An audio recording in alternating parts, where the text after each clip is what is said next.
safety consultant. And Derek, we are so thankful for you joining today and providing a presentation on this topic. I know we have several electrical contractors in on the meeting today that I can see on the names list. So this is very fitting, and we appreciate you coming in. And I'm going to go ahead and turn the screen over to you, sir. All right. Well, thank you, Brian, and thank you, Brian, and thank you, Brett, for having me, for reaching out and asking me to be a part of this. I've It's been an interesting year, to just kind of piggyback on some of the things that you guys just went through. Um, I got contracted this year on a as an expert witness to a fatality. And so, this is really what you guys just went through with the report on fatalities there kind of hits home with me because I just had a meeting with the attorney and the family of the deceased yesterday. So like if anybody is listening to me, and I became a safe, probably like many of us, I became a safety professional by default. And I'll explain that in a second. But uh, if any of us are questioning why it is we do what we do, getting that kind of shot in the arm is, I mean, it just lifted me right back up and spurred me on. But with that, anyways, I want to take up. I could go on for days about that kind of stuff, but I want to get into the presentation because I got a lot of ground to cover and a little time to get there. Now, as Ryan, my name is Derek Vigstall. I'm an electrical safety consultant. I work for a little company called eHazard. They're based out of Louisville, Kentucky, but I'm out here in Massachusetts. I grew up in Minnesota. I became an electrician, got my license, working in the IBW local there in Minneapolis area, and became a master electrician, then a contractor, and then worked my way into the JATC, teaching apprentices and stuff. But from there, I got onto the radar of the folks out here in the Massachusetts area at a little organization called the National Fire Protection Association, or as we probably more commonly know them as NFPA. And so I got out there, and I was primarily hired on at NFPA as an expert in the National Electrical Code realm. But shortly after getting there, they really said, "Hey, we have a big gaping hole on expertise on safety, and can you jump in and try and at least stop that hole from getting deeper?" And so I jumped in it. I jumped in with both feet and have been off and running ever since. I spent about 6 years, 7 years, almost, as NFPA's internal electrical specialist, mainly content. Anything coming out of NFPA for a few years pretty much had my handwriting on it. So that's what I was doing, but I really wasn't getting out and getting to interact enough with the people in the industry. So that's when I called my friends at eHazard and said, "Let's go." And and they put me to work, and I've been teaching classes. I've been helping people with electrical safety programs. I've been doing pretty much anything that you would imagine the title electrical safety consultant would probably cover. That's my day to day. So with that, let's get into a presentation that is extremely near and dear to my heart, and talk about what it takes to establish an electrical safety system. So I want this presentation to be for you guys uh, is really kind of posing the question: what is the bigger picture when it comes to electrical safety? We obviously have all these books from OSHA, from NEC to 70E, to all of these different documents that we can be following. But really, what does that mean when we come into our organizations, and how do we establish an electrical safety culture? And really, how do we do that? And that's been what I've been kind of going around talking about this year is the concept of, it's not just about following one book here, one book there, doing this or doing that. It really is a kind of a bigger picture and a holistic approach to it, to establish this electrical safety ecosystem is really what it is. Okay, so a little bit about, I'm going to kind of breeze through the presentation. This presentation is designed to be a couple hours long, but I'm going to kind of truncate some of the stuff and hit the high points for you, and condense it down into the time we have here. Please, by all means, if you have questions, throw them in the chat. Otherwise, I also want to leave time at the end if there's any questions. So like I said, I'm going to hit the high points, but I'm not going to go through all the nitty gritty stuff. And certainly we can interact. Today is not the end of our time together by any means. So we're going to go over what I mean by the bigger picture, and then I'm going to actually take a look at some specific things that we can do as an organization to implement this electrical safety ecosystem. I'm going to go through what an ESP means, the maintenance programs, establishing electrically safe working conditions, using qualified persons, and performing risk assessments, as much as I can here in the time we have. So what I always start every class I teach out, I start out with, why are we so concerned about this electrical safety thing? Why is it that we are even here? And a lot of times I have a classroom full of people who've been told by their employer, hey, you have to go take this electrical safety course, right?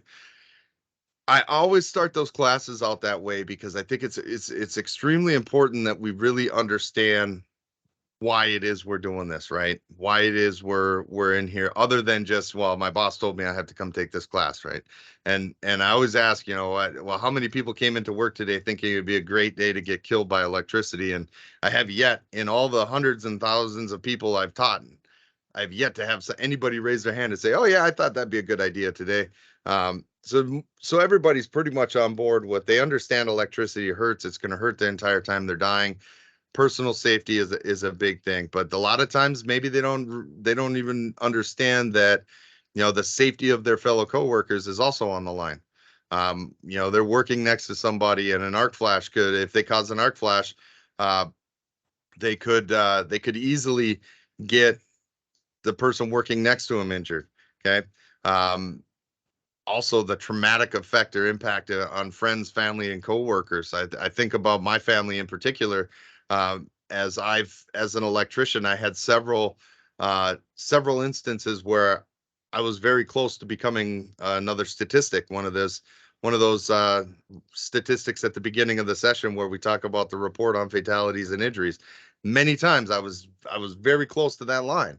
What impact would that have had on my family at home had it not gone the way that it did, right? If it had been maybe today I have a tech screw in the bottom of my boot instead of a nice insulated or EH rated boot, I've got a conductive path through my foot into the ground.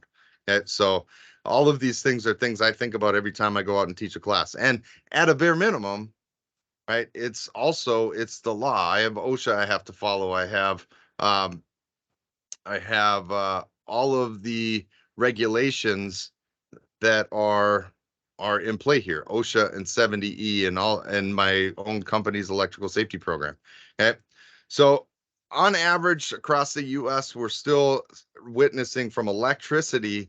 There is on average still about 1,000 workers every year going to hospitals and burn centers from electrical injuries, which, if we look at the lost time factor on that, it's almost 2,000 injuries a year that are requiring days away from work. And when we look at who's getting hurt and how they're getting hurt, that kind of tells the story of what industry segments those are in. Okay. I guess the good news is, though, when I first started taking these courses or started taking safety classes, the statistic from electricity was that about one worker every day is being electrocuted in the workplace. And I guess if you want to look at it as a bonus, we've gotten that down to one worker every other day on average being electrocuted in the workplace in the United States. But to me, and I think pretty much everybody else on the call, I think one worker every other day being electrocuted in the United States is completely uncalled for, because, again, if I ask for a show of hands of how many people came to this seminar today and didn't know electricity can hurt you, I think the response to that would be pretty slim to none, right? Everybody here knows electricity can hurt us. Why do we still have people getting killed in the workplace from it? So this does kind of track right along with, the popularity of NFPA 70E. So NFPA 70E is a document that I'm going to talk quite a bit about. That's kind of my bread and butter. But 70E is the standard on electrical safety in the workplace. So that was commissioned by OSHA in the late 70s. It went through the 80s as kind of a version of the National Electrical Code that was pared down for just the safety stuff. And then in the 90s, the committee started saying, well, can it really become its own document and become its own kind of standalone thing that that really focuses just on safety? And then then what they started looking at is this thing called arc flash. And when they really started recognizing that arc flash is its own specific hazard, that's when the popularity of 70E really started to take off. So the early 2000s, people really started to understand what this 70E thing was. They started to say, hey, we need to get on board with this, and they started to follow it. And so just the novel concept of, hey, let's shut electricity off before we work on the equipment really had a big impact on bringing the number of fatalities down. However, if we look today, we've kind of slipped into this plateau, um, of what I like to refer to as the complacency plateau. And we've kind of been hovering in between like 125 to 165, 170 in that range. We just kind of bounce around um, and stay there.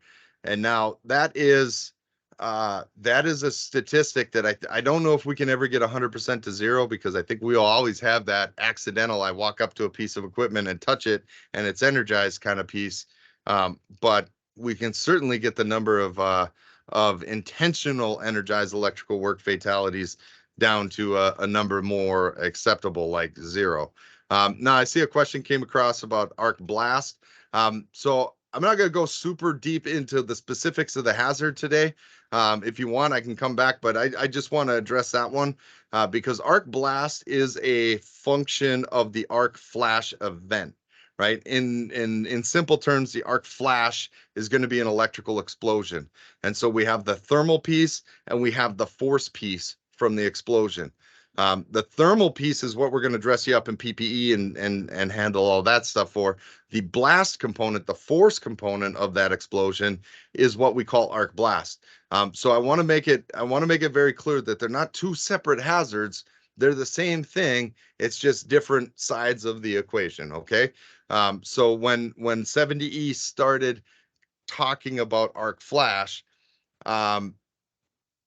they talk about arc protecting from arc blast as well, but arc blast is a tricky animal because we can't quantify it necessarily, because if I can't calculate what the blast is, I also can't say, here, put this on and it'll protect you from that. Okay, so that's a great question. I'd love to get more in depth into it, but and I could talk about it all day long, but it's one of those things where it's a big rabbit hole. So appreciate the question. Now, what is driving electrical safety? Okay, everybody, unless you've been living under a rock for a few years, we got this OSHA thing we have to follow. It is what is required. It's enforceable by law. But if you've been around it long enough, you're probably well aware of the fact that it is pretty high level performance based stuff saying, here's what we have to do. But in a lot of instances, it doesn't really necessarily give us a whole lot to back up for on the how we comply with that piece. And the other problem is OSHA doesn't get updated on a regular basis. So if we were waiting around for OSHA to change in a core to adopt to changing industry trends, we'd be in big trouble because OSHA literally takes an act of Congress to make those changes. So, right now, I don't know if you're paying attention to American politics, but it's not going so well as far as getting on the docket to get some electrical safety things changed. So OSHA can't update on a regular basis. And so, yes, it gives us the what we have to do, but we needed another document to kind of spell out the how we do it. Okay. And so OSHA defines our employer's duties basically, and I see a lot of value in really backing all the way up to that general duty clause and understanding Section 5 in OSHA says that an employer needs to provide a workplace to their employees that is free from recognized hazards. Okay, well, if we look at electricity as being the hazard, how do we provide that workplace? right? And how do we provide that workplace that is free from that hazard? Because that would mean basically providing a workplace that has no electricity, which obviously in today's society is not going to work necessarily. So we got to take a step back from that and say, okay, well, what work practices can we put into place and build that help feed that requirement? And so this is where 70E and a company's electrical safety program is really going to come into play to build out the how we comply with that, right? So if OSHA is the what we have to do, we have to come up with a how we are going to do it. And really that starts with this concept of, okay, I can't provide the workplace free from electrical hazards because I have to have electricity. So the next best thing is to say, all right, well, how do I look at this workplace from an angle of providing as low a risk of injury to my employees as possible. And so we're gonna keep referring back to this thing called the hierarchy of risk controls. And really, when we dig into 70E and everything that NFPA does, we're really looking at how do we reduce the risk of injury and loss of property and damage to health and our environment from all of these hazards. And that even goes back to NFPA's mission statement is it's um, really about reducing that risk of, of injury and loss from these hazards that we deal with. So this hierarchy of risk control is going to be a huge cornerstone of the way 70E is all set up, the way we need to build our electrical safety programs, and all of that. So and the first thing that 70E is going to tell us is that we need to make a priority of this concept of hazard elimination. I think for too long the electrical industry has said, "Hey, we're electricians. We are better than we're better than carpenters. So we're electricians. We can work around this stuff energized. That's what sets us apart." And I promise you that any electrician that's been doing this longer than about 10 years will have said that at one point. And even some of the guys that have only been doing it 10 years will have said that at some point was, I'm a trained electrician. I know how to work around this stuff energized. And so we use that as a crutch a lot of times to not want to place something in an electrically safe work condition and not shut it off and lock it out and verify 0 volts, um, if it's convenient for us in the work we're doing, right? So we need to shift that mentality and start to build a culture within our organization that surrounds itself around a shut it off first mentality, right? And I think a lot of other places have that already, but from an electrician standpoint, this has been an uphill battle. And I still go out and I teach electricians on a regular basis, and they look at me and go, you're crazy. I'm not shutting that off. Why it takes longer to go to the switch than it does just to do the work. And so that's still a mentality we have to kind of work around. Now, when I look at NFPA's kind of ecosystem as a whole when it comes to electricity, it's not just the safe work practices. So it's not just enough for me to say, well, here's a book of rules that you have to follow the rules and you'll be safe.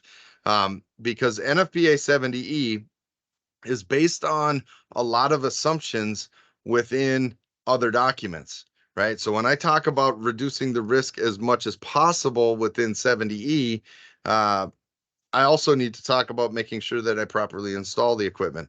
I also make sure that I talk about proper maintenance of the equipment after the installation piece. And I see a question came in about WAC the WAC standards and the Washington documents. Now I don't know specifics about the Washington documents, but I'm sure there's probably somebody on the call here that can answer that question. But I do know in the NEC and 70E world, which the Washington standards are a lot of similarities there, and they're based and pretty closely related there. In NEC and 70E, they absolutely have labeling of electrical panels as a priority outside of residential. They kind of give a blanket exception for anything residential because they know if we start putting big ugly orange stickers on the front of panel boards in people's houses, we're going to have all kinds of problems that come from that, and people are going to be covering them up and all that comes with it. So they exempt homes. Plus, homes typically don't have the same level of arc flash hazard as if we're looking at least your average homes. I mean, some of these big ones might, but average residential occupancy isn't going to have the same kind of arc flash hazard of, say, a industrial manufacturing plant or something like that. So NEC and 70E kind of exempt residential, but they absolutely have uh, an element in those two documents to say, okay, if you have panel boards, you have switchboards, you have motor control centers, anything basically that is likely to require examination, servicing, maintenance, adjustment, or anything like that while it's energized, we have to, as an employer, provide certain information to the people doing the work so that they can make the best decisions to stay safe. And that goes right into this whole conversation about building an ecosystem, right? It's not just enough, like I was saying, to hand the worker the set of rules and expect them to follow it. We have to come at it from other angles, like labels and like risk assessments and like maintenance and proper installation and all of these things, in order for that to kind of create this holistic approach. Okay, so 70E is a big one we talk a lot about, but 70E is not the be all end all kind of document. And if you get into 70E and you start reading that document, you'll start to see really the first thing that 70E pushes you down the road towards is establishing your own overall electrical safety program that becomes a part of your overall health and safety policies. Okay, so this program is going to specify your mentality towards energized work. It's going to specify the lockout or where to find the lockout tagout, or it might even, for smaller places, it might be the lockout tagout policy in that electrical safety program. It's going to go through job planning expectations, risk assessments, your training, how to select PPE. All of that stuff will be detailed in your electrical safety program. And 70E goes into specifics about how to build that. Okay, so I go anytime I go out on an audit and I ask them what their electrical safety program is, and I get the response, "Oh, we follow 70E." They're missing the point, because if they were following 70E, they would have built their own program. Now, another one that is just coming up now, because this just migrated from a recommended practice into a industry consensus standard, is this document called NFPA 70B. It is the standard for electrical equipment maintenance. This is going to be a big, interesting thing, and see how this kind of plays into the industry, because now this document is going to require employers also to build an overall electrical maintenance program within their facility to say, here's how we do it. So, and my contractor brain starts kind of going a million miles a minute here when I think of how maintenance and building these maintenance programs could really help me to better serve my customers in the long run, to say, okay, well, yes, I installed your equipment. I got it all ready to go for you. Here you go. Here are the keys. But keep in mind, here's what you're going to have to do to keep this stuff up and running and keep it going and keep it safe as you go further. So, this concept of just once I'm done doing the install and handing the keys over and my relationship terminates at that point, I think that is that's gonna kind of go by the wayside here with this new 70B document. Of course, I think we're a ways out from seeing it on full-fledged adoption like we saw with 70E, right? 70E existed for a while before finally companies started saying, hey, let's get on board with the program here. Okay, so how do we build this? So building an electrical safety ecosystem is not just as simple as saying, okay, here's my electrical safety program, put it out there, let people read it, and then all should be well. This is a continuous process. In a lot of places I go, especially heavy manufacturing facilities, they'll have an entire individual who's 100% invested in this concept of managing the electrical safety program. So they get the electrical safety program up and running, and then basically from day one, they're busy training people on it and discussing it and trying to find holes in it and doing investigations when things go wrong and auditing and doing continual maintenance on the program. It is almost a full-time job to keep up with this. Now, on smaller organizations, we might not get to that same level of intensity, but on the bigger shows, it definitely is a full-time job to keep up with this, and just to keep on top of making sure that the document is staying relevant and things like that. So it is a continuous cycle, and so we get this in place, and then like I said, we're auditing, we're investigating, we're trying to basically poke holes in it as we go along, to see if there's places we can make it better. And one of those things that we need to start taking a better look at as an industry, for an electrical industry anyways, is the priority of making sure we establish an electrically safe work condition. Now, I get a lot of lip service every place I go, because I walk in the door and they're like, "Oh, well, we don't have a permit because we don't do energized work," or, fill in the blank. I've heard just about every excuse under the book. But then when I really get down to the nitty gritty of what they're doing within the facility, there's no way they can't be doing energized work. However, what they really meant to say is, well, we don't do energized work that we don't have to do. And so they aren't necessarily they think they're prioritizing an electrically safe work condition, but they leave this whole concept of doing energized work off in the distance, where they're not documenting it, they're not planning it. They're just saying basically, okay, well, if you want to leave the power on, leave it on, but just don't tell us about it. So we can look good because we say right in our program that we do not do energized work. But that is not really what they're following up with. Okay, so what we need to do is we really need to start establishing this culture of understanding what it means to be in an electrically safe work condition, not just a de-energized state. And 70E defines an electrically safe work condition as being three things. It's disconnected from the power source, it's locked and tagged in accordance with established standards like OSHA, lockout, tagout, and then it is tested to verify absence of voltage. So until we see zeros on the meter, we have to treat it as though it's hot until it's not. Okay, so that is a huge cornerstone of how we establish this electrical safety, or this ecosystem piece, is by making that our priority.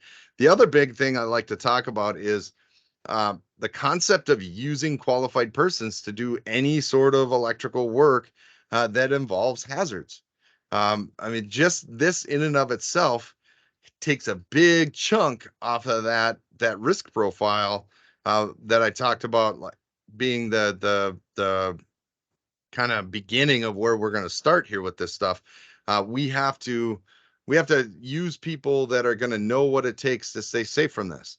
So 70E defines a qualified person as being kind of a two-part process. So we have demonstrated skills and knowledge related to the construction and operation of electrical equipment and installations. And then this is the biggie here, and has received safety training to identify hazards and reduce the associated risk. Now, in the contracting world, a lot of times this gets inappropriately aligned with licensing.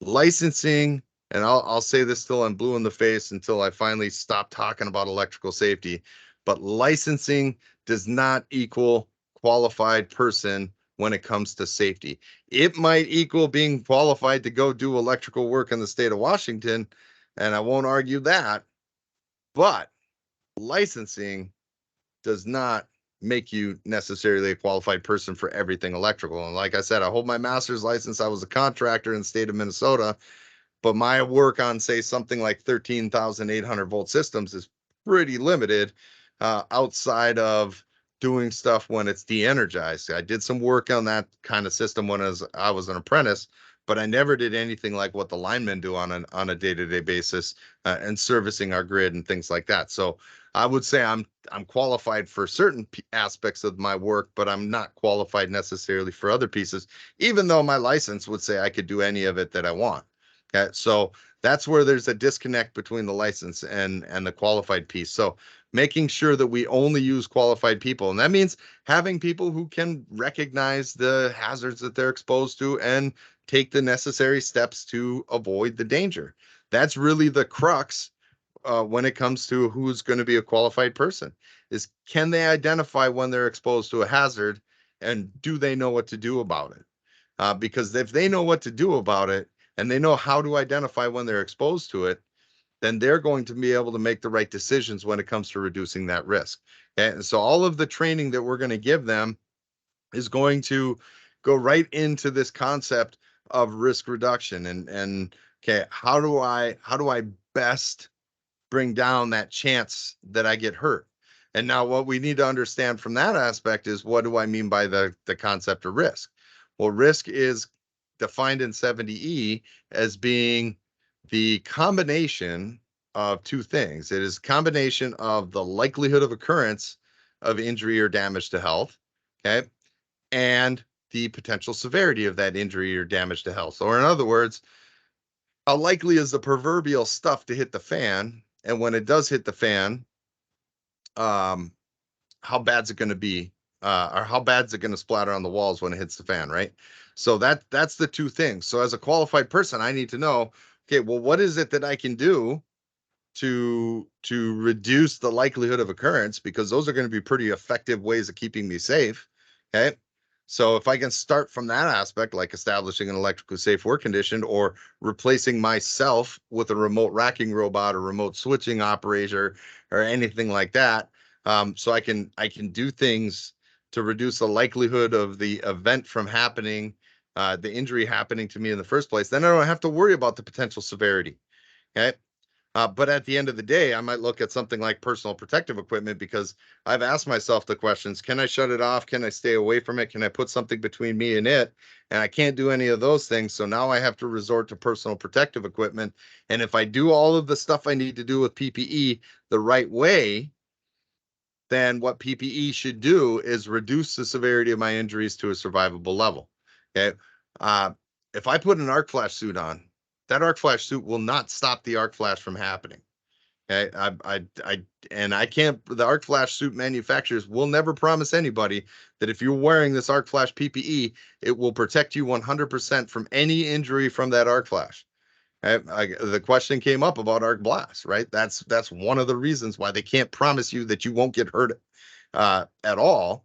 Now, what they'll say is it should reduce your injuries to a survivable level as long as it's properly rated. You wear it, you wear all of the stuff you need to wear, you use it correctly, you inspect it correctly, you care for it correctly. There's a whole bunch of stuff that comes along with that. So that qualified person is going to know, really needs to be trained in how do we apply this, and it's really going to start, like I've been saying, with that.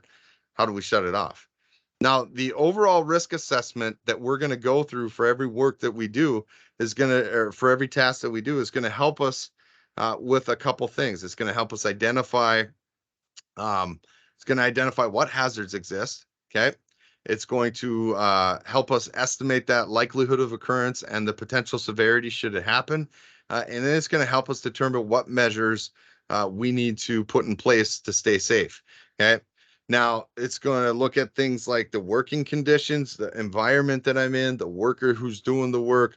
All of that stuff needs to be considered in that arc flash. And now, or not arc flash, that in that risk assessment. What we're going to do also is we're going to do two separate ones. We're going to do an arc flash risk assessment that's going to look at things like the thermal energy being released, the arc blast, to the extent that we can look at it anyways. And then the other one is going to be a shock risk assessment. Now, this is just electrical. There's other stuff like fall hazards and confined space and all of that stuff that we need to also be aware of. But I'm focusing just on the electrical side of it from this standpoint. So in that concept of building this ecosystem, some of the things that we can do as an employer would be to do a lot of the legwork, or as much of the legwork as we can up front. Now, this is obviously tricky when we start talking about contracting. If I'm a contractor, I'm going into places that I have no control over some of the stuff that gets done in advance. But as a contractor, what is my job? My job is really to educate my customers on what it is they need to be doing. So helping them understand that they can do things like assessing the shock hazard, and by putting the nominal system voltage on the equipment. They can put arc flash labels on their equipment. It helps me with the arc flash risk assessment. They can do maintenance on their equipment. Helps me with the whole concept of whether or not their equipment is safe for me to work on. Okay. There's a whole bunch of stuff that they can do, or if I own the equipment, I can do ahead of time that's going to help reduce that risk. Now, when I get to the actual work being done, then I'm going to address things like, well, what kind of is it in a normal operating condition? Is it in an abnormal operating condition? What am I doing? How close am I to other hazards? What kind of mental state am I in at the moment that I'm going to do this work? Maybe I went to a bachelor party last night and I'm a little groggy this morning, and maybe I'm not the best person to be doing what I have to do. Okay. All of that stuff should be accounted for in the job planning process if we really want to hope to build out this concept of an ecosystem to its full extent. Okay. Now, the stuff we can do in advance typically is going to speak to the potential severity. So I put arc flash labels on my equipment, and that helps my workers understand how bad the arc flash is going to be should it happen. Okay, what they're going to look at from at the time of work standpoint, the condition of the equipment, what kind of mental state they're in, all of that stuff, what type of work it is, what the task involves, things like that, is going to speak to the likelihood of occurrence. Okay, so they have control over that stuff that's going to speak to the likelihood of occurrence. We've given them the information to say, okay, if you can't get the likelihood of occurrence to an acceptable level, here's what the severity is going to look like. Choose the appropriate measures going forward. And if we're not doing that, we're not doing everything that we can to establish this electrically safe work ecosystem. Okay.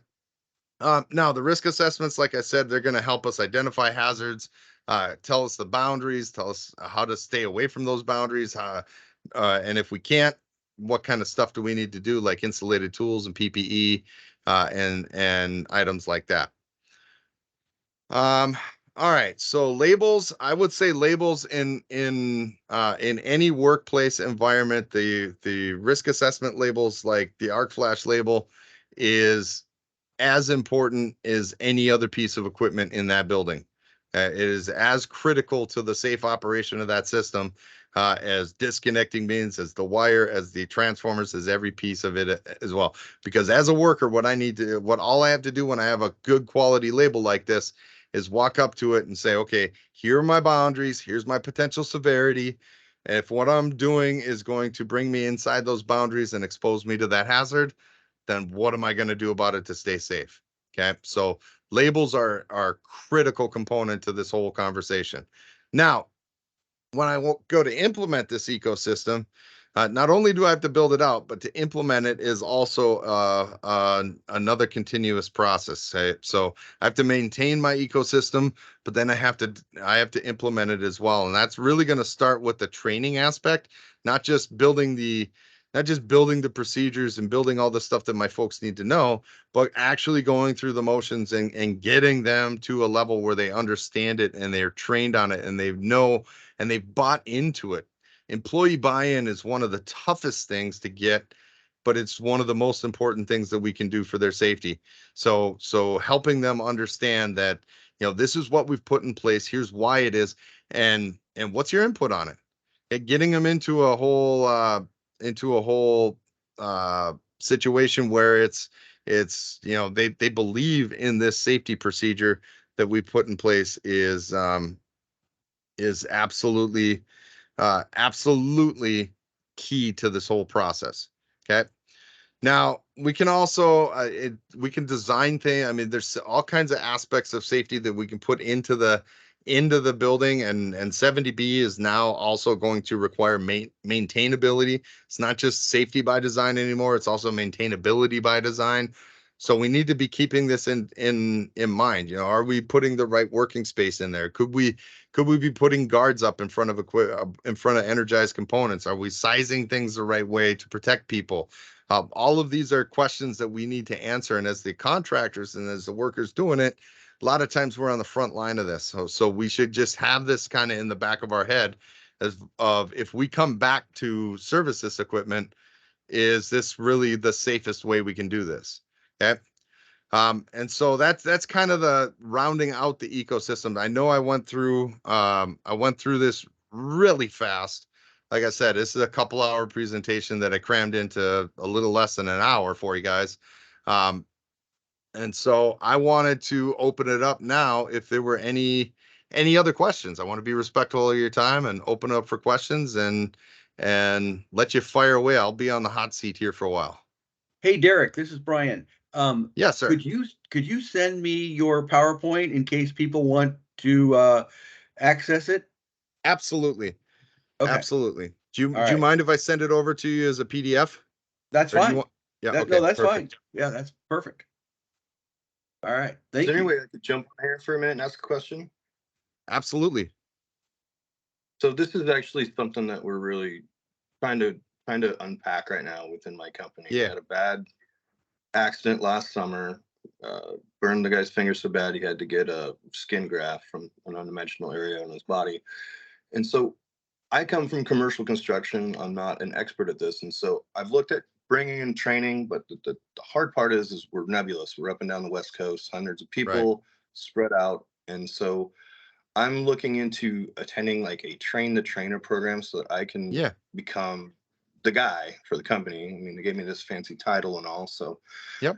I'm just curious, do you have any recommendations on where to start? I know that there's some online stuff. The in-person stuff's like 7-8 grand. Is it worth the money? I really just would appreciate your thoughts on where I should go to help develop my program and be able to train my people Yeah. the best.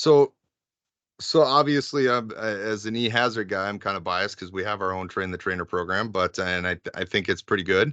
But you know, you have two aspects of this, Jason. You have the aspect of getting to the point where you have enough background information behind you to be able to accurately teach this, right? And then you also have the like, where do I start from what do I want to teach piece, right? And so like a lot of train the trainers, like our train the trainer is one of them that teaches you not necessarily the background information, but it teaches you, here's our program, watch me teach it for 2 days, and then we'll license it to you once you've gone through the train the trainer. So it's training trainers on how to train our program. If you're looking for the get me to a level where I can feel comfortable training on electrical safety, that's a bigger conference. That's time, man. That's time in doing it. And that's a tricky piece. But if you need if you need the program and you want the licensing and stuff, you know, I don't know if you guys do high voltage, but I mean, I can only speak to ours because I haven't gone through anybody else's programs. There's a lot of folks out there that do a fantastic job of training on it. So I don't want to just because I speak about ours doesn't mean that I think anything less of theirs. But let's connect. Let's connect and look at your program. Yep. I mean, we pretty much we're at like HVAC packages are kind of our higher voltage units, you know, like 480, 490. Okay. Phase. So Yeah. What's the best way to connect with you and pursue this where I'm not sucking all the air out of the room? I'm gonna throw my email address in the chat here for you guys, and then my cell phone as well.